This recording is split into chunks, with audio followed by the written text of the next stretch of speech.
Илгери бир байдын жалгыз эрке баласы болгон экен.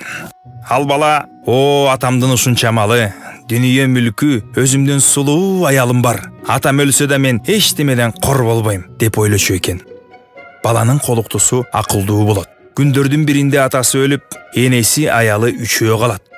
Атасынын жайган мүлкү, малы түгөнөт. Эч кандай оокат кылар нерсеси жок калганда, баланын колуктусу: "Ой, атаңдын жайып берген мал мүлкү түгөндү. Сен иштеп оокат тапсаң боло" дейт күйөөсүнө. Анда күйөөсү: "Жок, мен иштебейм. Сени кайтарып отура берем. Болбосо сулуулугуңа кызыгып бирөө алып кетпесин" дейт. Анда келинчеги: "Жок, мен сенден бөлөк эч кимге көңүл бурбайм. Сага мен бир гүл берейин. Ошону жакаңан түшүрбөй тагып ал. Эгер ошол гүл соолуп калса, анда мени бирөө алып кеткени. Эгерде соолубаса, кетпегеним" дейт. Бала аялынын бул айтканына макул болуп, бир шаарда жашаган 3 бир тууган байга малайлыкка барат.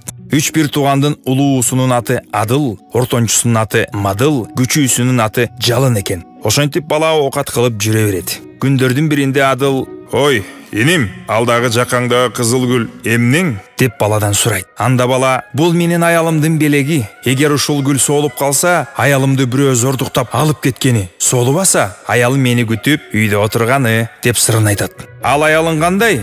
Кереметтүү неме беле?" деп Адыл сурайт. Анда бала: "Аялым дүйнөдө жок ашкан сулуу" дейт. Ошондо Адыл: "Бул бала кем акыл турбайбы? Мен буга билгизбей, мунун үйүнө барып, байлыгымды айтып, сулуу аялым бузуп алайын" деп ойлонуп калат. Күндөрдүн биринде Адыл баягы келиндин үйүнө келет. Келсе, баланын аялы жашнакай кабыл алып, коюн союп, коногун кылат.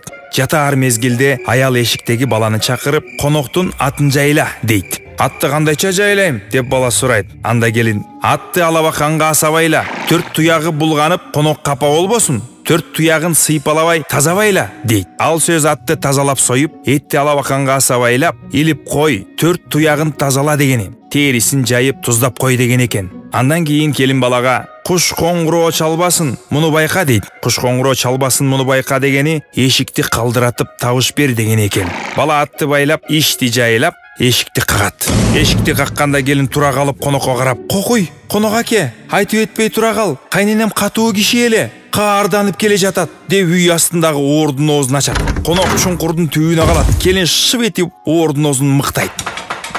Тынч жашнакай уктайт. Ошо боюнча конок эшикке чыкпайт. Эртең менен эрте таң агырап атканда, тараза жылдыз батканда, келин: "Бу да сиздин насибиңиз" деп 2 сындырым нанды конокко таштайт. Андан кийин баладан сырды сурап билип, Адылдын үстүнө Мадыл, экөөнүн үстүнө өрт жалындай Жалын барат. Үчөө бир чуңкурга түшүп калат.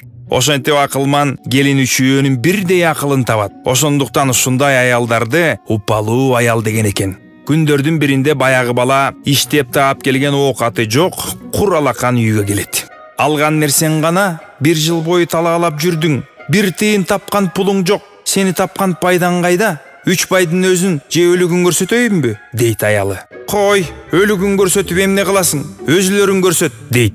Анда келин: "Кой, өзүлөрүң көрсөтсөм, түбү өзүңө зыян болор" деп келин айтса, бала кежирленип болбой, оордун оозун ачып, баягы Адыл, Мадыл жана Жалынды чыгарып алат.